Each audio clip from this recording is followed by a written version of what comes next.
19 তারিখ রোববার সকাল 7টার দিকে আমরা বাসা থেকে তামাবিলের উদ্দেশ্যে রওনা দেই।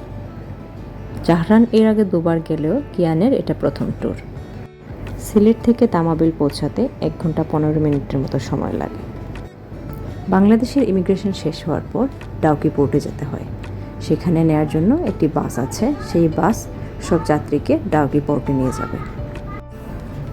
ইন্ডিয়ান ইমিগ্রেশন শেষ হওয়ার পর আমরা আমাদের আগে থেকে ঠিক করে রাখা গাড়িতে উঠে পড়লাম। আমাদের প্রথম ডেস্টিনেশন হচ্ছে সোনাং পেডাং। সোনাং পেডাং গ্রামটি মূলত উমগোট নদীর জন্য বিখ্যাত।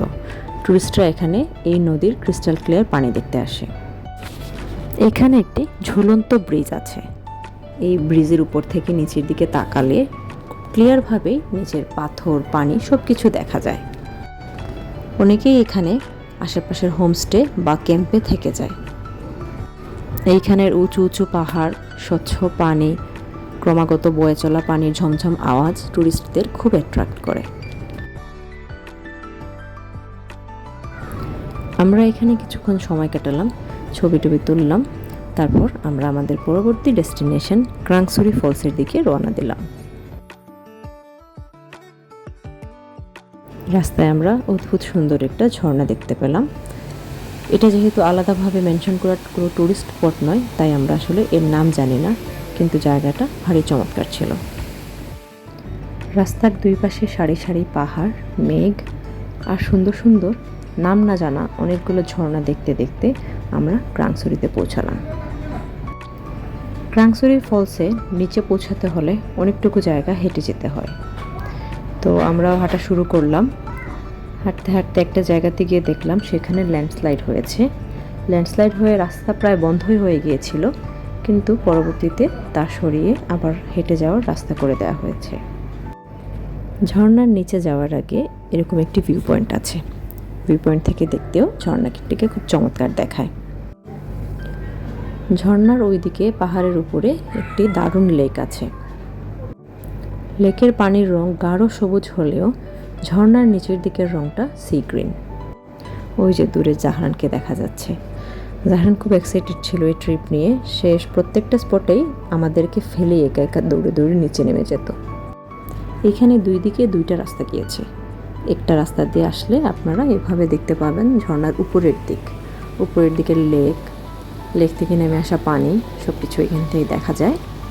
আর নিচের দিকে ভিউ পয়েন্টটা হচ্ছে মূল ঝর্ণার। এই ফলসে সুইমিং করার ব্যবস্থা আছে। অনেকেই লাইফ জ্যাকেট পরে এখানে ঘন্টার পর ঘন্টা সাঁতার দেয়। এই ঝর্ণাটি আমার জীবনের দেখা সেরা ঝর্ণা। যদিও আমাদের লাক খারাপ, এখনও পুরোপুরি বর্ষা আসে নাই, তাই ঝর্ণাতে পানির প্রবাহ কম ছিল। তারপর এত চমৎকার লাগছিল। আমরা চোখে যা দেখে এসেছি তার 50%ও আসলে ক্যামেরা জাস্টিফাই করে না। মন ভোলানো এই ঝর্ণা দেখা শেষ করে আমরা শিলংয়ের দিকে রওনা দিলাম। শিলং শহরে ঢোকার আগে রাস্তায় প্রবল বর্ষণ শুরু হয়। সেই সাথে টেম্পারেচারও 17 থেকে 18 ডিগ্রিতে নেমে যায়। আমরা এবার উঠেছিলাম হোটেল গেটওয়েতে। হোটেল গেটওয়েতে আমরা যে রুমটি নিয়েছিলাম তাতে এক্সট্রা বেড সহ আমাদের পড়েছে 5500 রুপি প্রতি রাতে। রুমটি বেশ বড় ছিল, পরিষ্কার ছিল এবং সেই সাথে আমাদের ব্রেকফাস্টও ইনক্লুডেড ছিল। যদিও ব্রেকফাস্টে খাওয়ার মতো ভালো কোনো আইটেমই ছিল না। হোটেলে ব্যাগট্যাগ রেখে আমরা লাঞ্চ করতে বের হলাম। এটা হচ্ছে পুলিশ বাজার পয়েন্ট। এই পয়েন্টটা আমার খুব পছন্দের। এখানে চারদিকে যেদিকে যান না কেন প্রত্যেকটা জায়গাতেই অনেকগুলো দোকান পাবেন। সেই দোকানগুলোতে অনেক চমৎকার সব জিনিস পাওয়া যায়। কিছু আছে বেশ চড়া দামে বিক্রি হয়, আবার কিছু আছে বেশ বাজেট ফ্রেন্ডলি। আমরা দুপুরের খাবার খাওয়ার জন্য কেএফসিতে গেলাম। শিলংয়ের কেএফসি হালাল, তাই এখানে আমরা যে কোনো কিছুই খেতে পারবো। আর কেএফসি জাহরানেরও অনেক পছন্দের একটা জায়গা। সে চিকেন উইংসটা খেতে খুব বেশি পছন্দ করে। খাওয়া শেষ করে আমরা ট্রেন্ডসের দোকানগুলোতে ঘুরে ঘুরে কিছু টুকটাক শপিং করতে লাগলাম।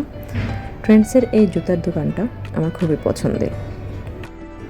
ট্রেন্ডসের জুতাগুলোর প্রাইস অনেক বেশি হলেও জুতাগুলোর কোয়ালিটি খুবই ভালো হয়ে থাকে। আর যেহেতু এখানে সবসময় 40%, 25% ডিসকাউন্ট চলতে থাকে, তাই এই জুতাগুলো মোটামুটি অ্যাফোর্ডেবল। জাহরান নিজে পছন্দ করে তার জন্য একজোড়া লাল ক্রক্স নিয়েছে, সেটা সে মোটামুটি পুরো ট্যুর পরে কাটিয়েছে। ট্রেন্ডস থেকে বেশ কিছু শপিং করে আমরা হোটেলে ফিরে এলাম। আসার পথে দিল্লি মিষ্টান ভান্ডার থেকে মিফতা জিলাপি নিলেন। এই দোকানের মিষ্টির আইটেম এবং জিলাপি খুবই ফেমাস। সন্ধ্যায় আমরা গিয়েছিলাম সিটি হাট ফ্যামিলি ধাবাতে আইসক্রিম খেতে। এইখানের আইসক্রিমগুলো খুবই মজার, কিন্তু ভাগ্য খারাপ, এত বেশি কিউ ছিল যে আমরা মূল রেস্টুরেন্টে জায়গা পাইনি। তাই আমরা রাতের ডিনারের জন্য চলে এলাম ইডেন রেস্টুরেন্টে। ইডেন রেস্টুরেন্টে আমরা এর আগেও বহুবার খেয়েছি, এটি সম্পূর্ণ হালাল। এই রেস্টুরেন্টের খাবারের মান যেমন ভালো তেমন স্বাদ। আমরা প্রতিবার গেলেই এখানে কিছু না কিছু খেয়ে আসি। খাওয়া শেষ করে আমরা হোটেলে চলে আসি এবং আমাদের ডে 1 এভাবেই শেষ হয়।